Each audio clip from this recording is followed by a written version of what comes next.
one way of conceptualizing yourself is that you're one speck of dust among 7 billion. And when you conceptualize yourself that way, you might think, well, what difference does it make what I say or do? And that's actually quite convenient for you, because if it doesn't matter what you say or do, then you don't have any responsibility and you can do whatever you want. The price you pay for that is a bit of nihilism, but if you don't have to shoulder any responsibility, that's a small price to pay. That's the underground motivation for nihilism. But the other way of looking at it, and this is actually the accurate way of looking at it, is that you're in a network. You're a node in a network, and so you can do a little bit of arithmetic very rapidly and just figure out how powerful you are. You know 1,000 people. You're going to know more than that over the course of your life, but let's say 1,000 for the sake of argument for now. They know 1,000 people. That means that you're one person away from 1,000,000 people and 2 persons away from 1,000,000,000 people. And you're the center of that network. And now the way networks work is that information propagates in a network manner. So don't underestimate the power of your speech. Now, Western culture is phallogocentric. Let's say it. Okay, so we'll say, yeah, that's just fine. That's exactly what it is. It's predicated on the idea of the logos, that the logos is the sacred element of Western culture. And what does that mean?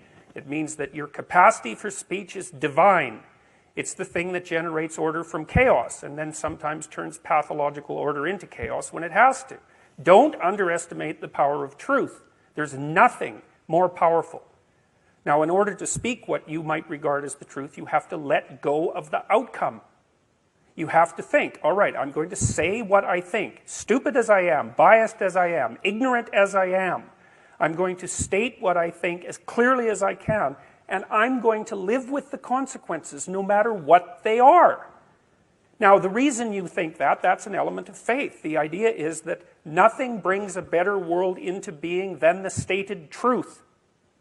Now, you might have to pay a price for that, but that's fine. You're going to pay a price for every bloody thing you do and everything you don't do.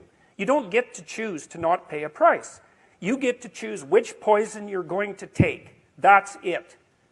So if you're going to stand up for something, stand up for your truth. It'll shape you, because people will respond and object and tell you why you're a fool and a biased moron and why you're ignorant. And then if you listen to them, you'll be just that much less like that the next time you say something. And if you do that for 5 years, you'll be so damn tough and articulate and able to communicate and withstand pressure that you won't even recognize yourself. And then you'll be a force to contend with.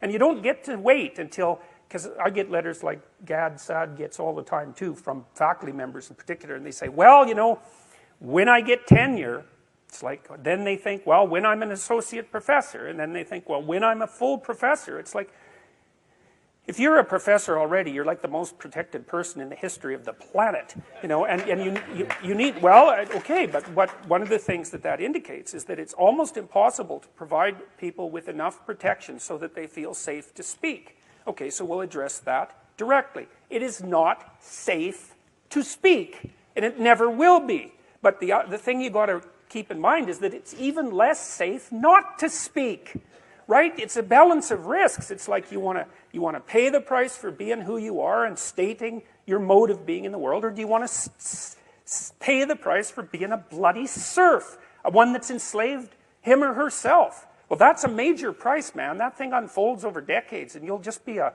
miserable worm at the end of about 20 years of that, right? No self-respect, no power, no ability to voice your opinions, nothing left but resentment because everyone's against you, because, of course, you've never stood up for yourself. It's like, say what you think carefully. Pay attention to your words. The price it's a price you want to pay if you are willing to believe that truth is the cornerstone of society. And in the most real sense, if you're willing to take that leap, then tell the truth and see what happens. And nothing better could possibly happen to you. There'll be ups and downs, and there'll be pushback, and there'll be controversy and all of that, but it doesn't matter. The truth is what makes the world, the truth is what redeems the world from hell, and that's the truth. And we saw plenty of hell over the last 100 years, and we haven't learned a bloody thing from it. It's like, wake up, tell the truth, or at least don't lie. That's a start. And you got to understand that's a risk. But I have one more brief thing to say about that.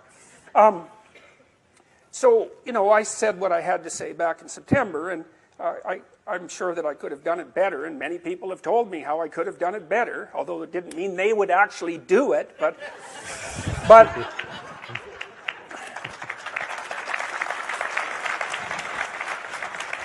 and, you know, my job was at risk, serious risk, for about 2 months, and it destabilized my family, who've been very brave about this. So, like, thumbs up to them, man. They've just stood by me.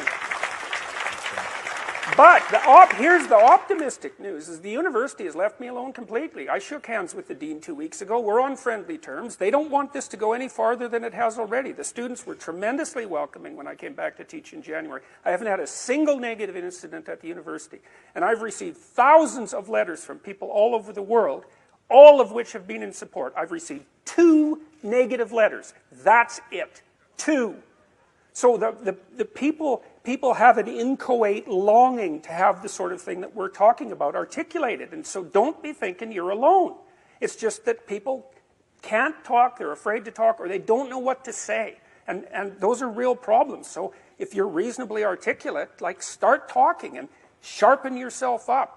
I mean, the enemy is a cloud. They're a cloud of gnats. They're only courageous in groups. They're only courageous in mobs. If you stand your ground and don't apologize and articulate things properly, they'll disperse around you like they're not even there.